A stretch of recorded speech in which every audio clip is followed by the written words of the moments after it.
my administration will focus on ending the absolutely horrific practice of human trafficking, and I am prepared to bring the full force and weight of our government to the federal and at the federal level and the other highest levels, whatever we can do in order to solve this horrific problem, getting worse, and it's happening in the United States, in addition to the rest of the world, but it's happening in the United States, which is terrible. After President Trump was sworn in, we started to see an uptick in human trafficking arrests within days of becoming president. For example, on January 29th, authorities announced that 474 were arrested in a statewide California human trafficking operation and 28 sexually exploited children were rescued. From January 18th to February 5th, 108 were arrested in Illinois as part of a national sex trafficking sting operation. In Texas, 178 people were arrested for sex trafficking in a sting operation that operated in January during the Super Bowl. 16 people were arrested in January in Michigan for sex trafficking during the Detroit Auto Show. And in February of that year, authorities arrested 11 in Virginia in a child sex trafficking sting. President Trump gave a listening session in the White House surrounded by advocates who had been working to combat child sex trafficking with the federal government for many years. And President Trump looked into the camera and said, over the past 4 weeks, we have been working with the government harder than ever before to end the scourge of human trafficking. Dedicated men and women across the federal government have focused on this for some time. As you know, a lot of you have been dealing with the federal government, and it's been much more focused over the last 4 weeks, I can tell you that. There has never been an administration that has done this much, signed this many bills into law to combat human trafficking, or allocated this much money to help the victims. Now, here's some things that President Trump's administration has done to combat human trafficking that rarely gets covered by the mainstream media, that all of you can go on whitehouse.gov and look up. President Trump has signed 9 bills into law addressing human trafficking. President Trump has awarded over $35 million in grants that goes to victims of human trafficking. Now, President Trump issued an executive order in 2017 that seized the assets of people involved in human rights abuses, and has also passed executive orders that would seize money from abusers and allocate that money to the victims. The mainstream media has not been fair to Jeff Sessions at all.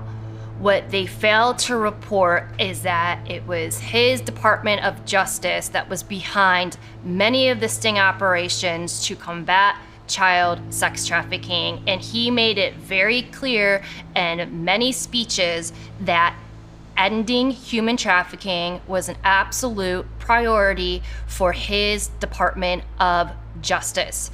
In 2017, after Jeff Sessions addressed law enforcement in a training session to combat human trafficking, we started to see not only more pedophile and child sex trafficking arrests, we started to see more high-profile arrests. We saw Mayor de Blasio's staffer and CNN guest Jacob Schwartz arrested in May of 2017 for possession of 3,000 images of child porn, including the rape of a 6-month-old baby.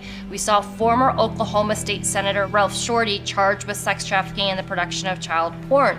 Unfortunately, we also saw many people arrested for pedophilia, child porn, and/or child sex trafficking that were involved in law enforcement. For example, former Los Angeles County Sheriff's Department psychologist Michael Dane Ward, Palm Beach County Sheriff's Deputy Adam W. Godby, facing child pornography charges after more than 30 images and videos were found on his cell phone and laptop at his home.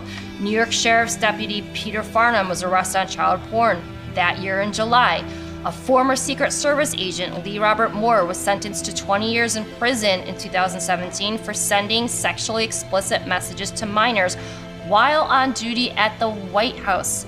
Authorities charged California's former Deputy Attorney General Raymond Joseph Liddy with possession of child porn in July of that year.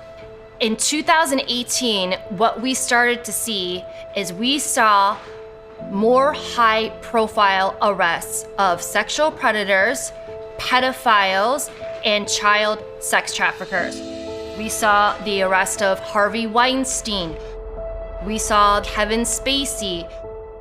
We saw the arrest of all the elites involved in the NXIVM child sex trafficking cult. Allison Mack, Keith Raniere, Claire Bronfman. What did we also see? We saw that our DOJ seized Backpage. Backpage was one of the biggest catalysts for online child sex trafficking. Backpage operated and was involved in child sex trafficking in almost 100 countries, and it was President Trump's DOJ under Attorney General Jeffrey Sessions that shut down those child sex trafficking operations that were operating in almost 100 countries. That's a huge deal.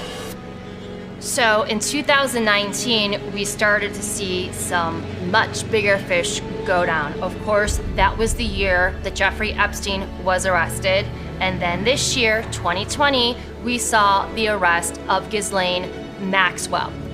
Furthermore, President Trump announced during the COVID lockdown with General Milley that the United States military was conducting many operations to combat drug trafficking and human trafficking.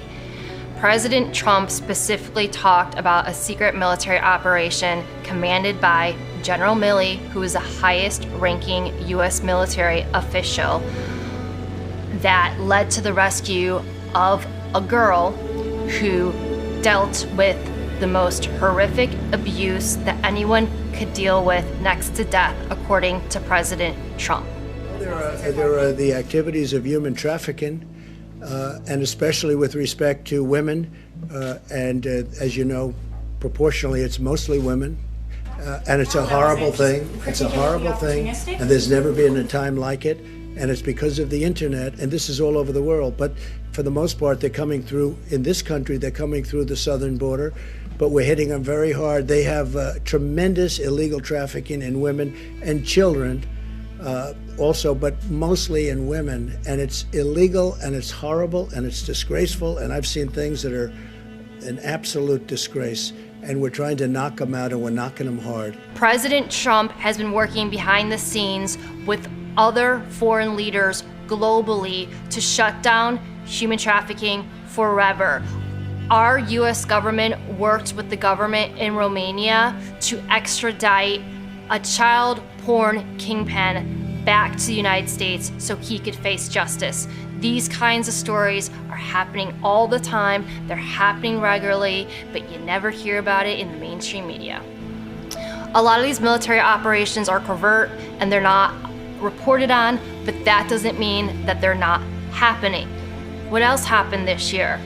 We had mass arrests of members of the CJNG cartel, hundreds and hundreds of members arrested, and we had dozens of MS-13 members arrested, some of them arrested for drug trafficking, some of them arrested for human trafficking. But I can't emphasize enough that human and drug trafficking go hands in hand, and the MS-13 members and the CJNG cartel members are usually operatives for much bigger fish. One last thing that President Trump has done to combat human trafficking that I want to address is building the border wall. What most people don't understand is that the biggest artery for human trafficking is at the border. And Trump said that human trafficking, thanks to the wall and thanks to the efforts with ICE, is now down 96%. Ask yourself, why is it that all these pedophiles, from the lower hanging fruit to the bigger fish, were allowed to be untouched for years and years and years until President Trump was sworn in as president.